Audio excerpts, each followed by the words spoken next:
Selamat datang di channel Delima Code. Kali ini saya akan melakukan demo sistem pendukung keputusan dengan metode Vicor berbasis web. Studi kasus kali ini adalah seleksi calon karyawan pada sebuah perusahaan. Aplikasi ini dibangun dengan framework kode Igniter 3 dengan menggunakan bahasa pemrograman PHP 8.0. Untuk databasenya, kita pakai MySQL 5.7. Fitur pertama yang ada dalam aplikasi ini adalah fitur login. Fitur login digunakan admin untuk melakukan login ke dalam aplikasi. Di sini kita memasukkan username, password, lalu tekan tombol login. Jika username atau passwordnya salah, maka sistem akan memunculkan notifikasi username atau password salah. Jika username dan passwordnya sudah benar, maka sistem akan masuk ke halaman admin. Jika kita tekan tombol logout yang ada di sebelah kanan, maka sistem akan menghapus session login dan memunculkan notifikasi Anda berhasil logout. Untuk passwordnya sendiri, di sini sudah menggunakan enkripsi SHA-1, jadi aman. Setelah kita berhasil login, terdapat 4 menu yang bisa kita gunakan. Yang pertama ada menu data kriteria, kemudian ada menu data alternatif, kemudian ada menu pencarian keputusan, dan yang terakhir ada menu riwayat keputusan. Di menu pertama, data kriteria, terdapat 3 fitur yang bisa kita gunakan. Yang pertama ada tambah data, kemudian ada edit data, dan yang terakhir ada hapus data.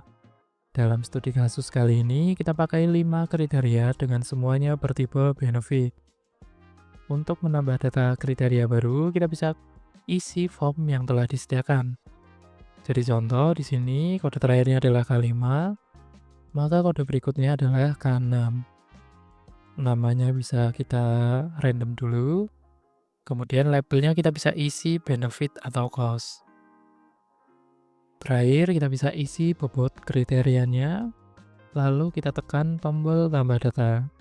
Maka data akan otomatis dimasukkan dalam tabel data kriteria. Untuk mengedit data kriterianya, kita bisa klik tombol aksi edit yang ada di sebelah kanan. Kemudian kita bisa update data yang ingin kita rubah. Misal di sini kita ingin merubah data label jadi cost. Kemudian kita bisa klik tombol simpan perubahan. Maka data akan otomatis diperbarui. Terakhir, jika kita ingin menghapus data kriterianya, kita bisa klik tombol aksi hapus yang ada di sebelah kanan. Kemudian konfirmasi tindakan kita dan data akan otomatis dihapus.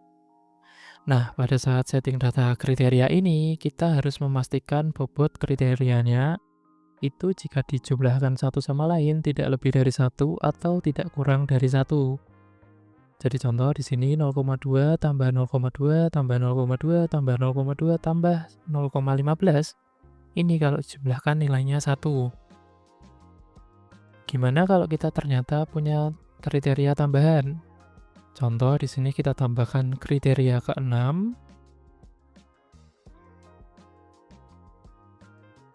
Nah, ini kalau dijumlahkan nilainya adalah 1,1. Karena ini lebih dari 1, maka kita harus adjust kriteria yang lain. Misal di sini kita adjust komunikasinya, jadi karena kita kelebihan 0,1, berarti di sini bobotnya kita kurangi 0,1, jadi 0,1. Nah, ini setelah dijumlahkan, maka hasilnya akan 1.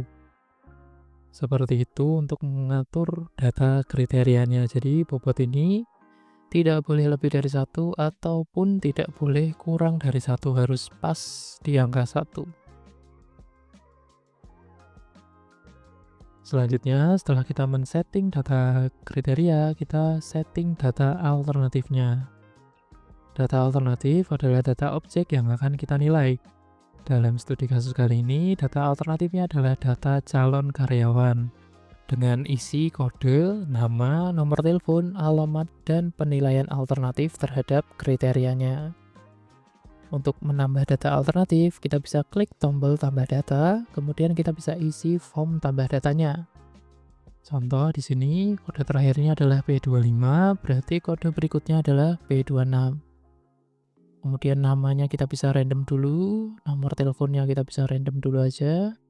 Alamatnya juga kita bisa random dulu aja, dan kemudian kita bisa isi penilaian alternatifnya terhadap kriteria.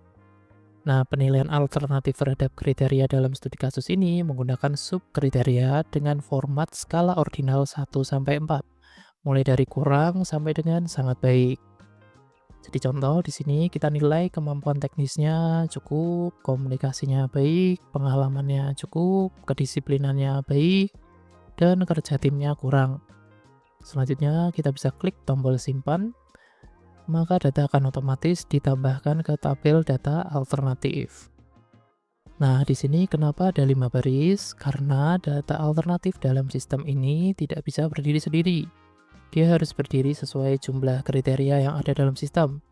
Jadi kenapa ini 5? Karena kita ada 5 data kriteria. Kalau misalnya di sini kita punya 6 data kriteria, maka pada saat proses tambah data ini kita harus menilai 6 kriteria. Sehingga nanti barisnya ini ada 6 sesuai dengan jumlah kriteria yang kita nilai. Atau kalau ternyata kita cuma punya 4 kriteria, itu nanti jumlah barisnya ini, baris penilaian ini, itu juga akan menyesuaikan jadi 4 baris atau 4 penilaian. Selanjutnya, jika kita ingin mengedit penilaian alternatifnya, kita bisa pilih tombol aksi edit yang ada di sebelah kanan. Misal, kita ingin memperbarui penilaian kriteria kedua pada pelamar 1. Maka kita bisa klik tombol edit yang ada di sini. Kemudian kita rubah penilaiannya, lalu terakhir kita bisa klik tombol simpan perubahan. Maka data akan otomatis diperbarui. Nah, untuk menghapus data alternatifnya, kita bisa klik tombol hapus yang ada di sebelah kanan. Nah, ini kalau diklik itu akan menghapus keseluruhan data yang ditarget. Misal, kita ingin menghapus data pelamar 1. Nah, ini mau kita klik yang manapun itu akan otomatis menghapus keseluruhan data alternatifnya. Kenapa seperti itu? Karena sekali lagi data alternatif ini tidak bisa berdiri sendiri dalam sistem. Dia harus berdiri sesuai dengan jumlah kriteria yang kita punya. Jadi misal kalau ini dihapus 1, padahal kita punya 5 kriteria, sedangkan penilaiannya hanya ada 4 baris, itu nanti akan mengganggu proses pencarian keputusannya. Maka pada saat membuat aplikasi ini diputuskan, mau ini diklik manapun, dia akan menghapus keseluruhan data pelamar atau data yang ditarget. Seperti itu.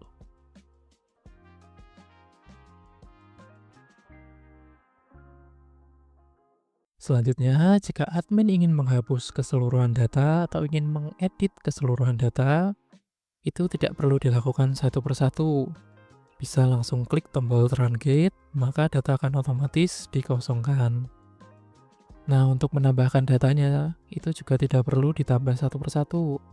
Kita bisa memanfaatkan fitur upload data dengan cara memilih file Excel yang telah dimodifikasi sesuai dengan bentuk tabel data alternatif kita, lalu klik tombol upload. Maka data akan otomatis dikirim ke sistem. Nah, untuk Excelnya sendiri bentuknya seperti ini.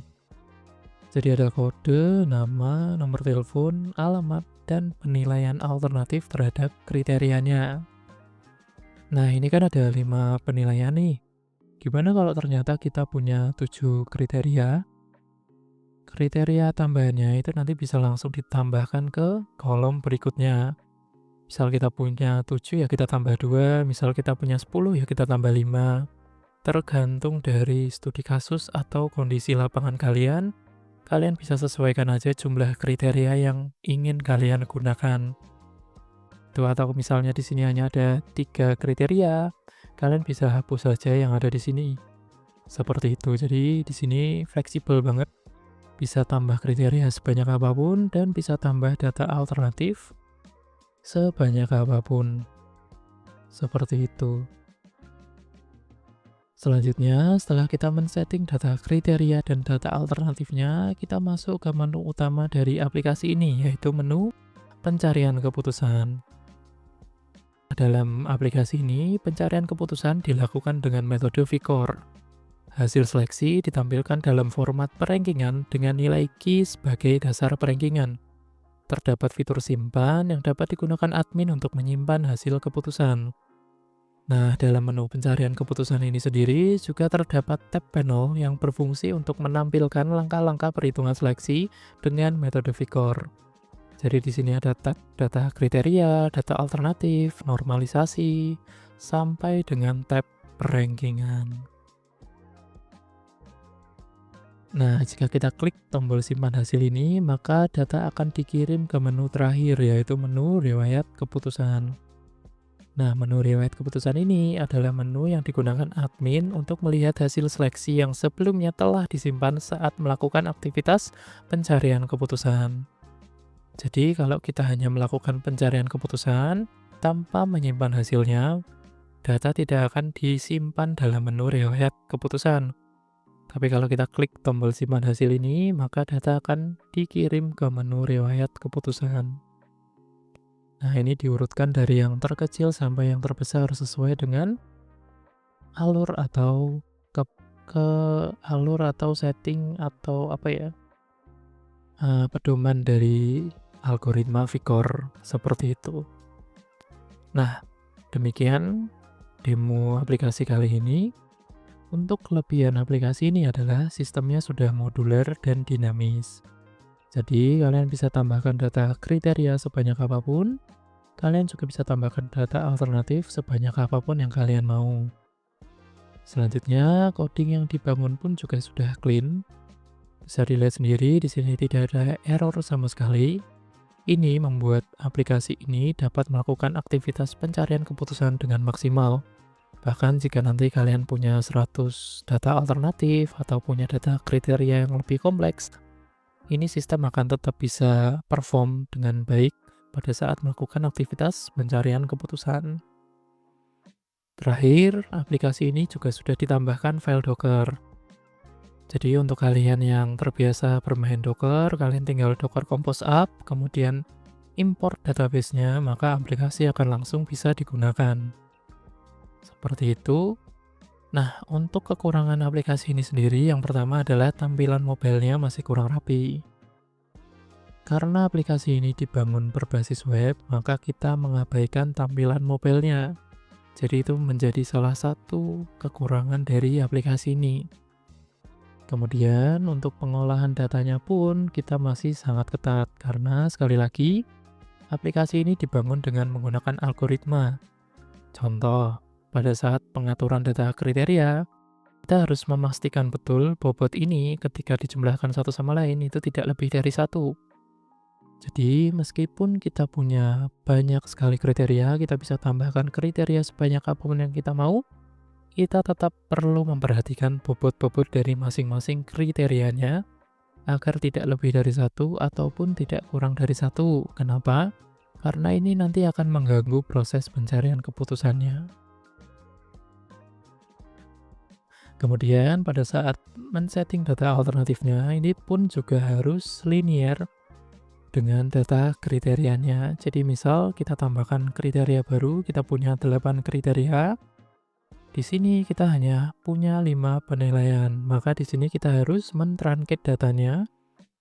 Kemudian kita mengedit data Excel-nya, lalu terakhir kita harus upload ulang datanya. Seperti itu sesuai dengan jumlah kriteria baru yang kita punya. Atau kita bisa tambah datanya satu persatu. Opsional tergantung keinginan dari pengguna. Tapi semua kekurangan ini bisa diatasi.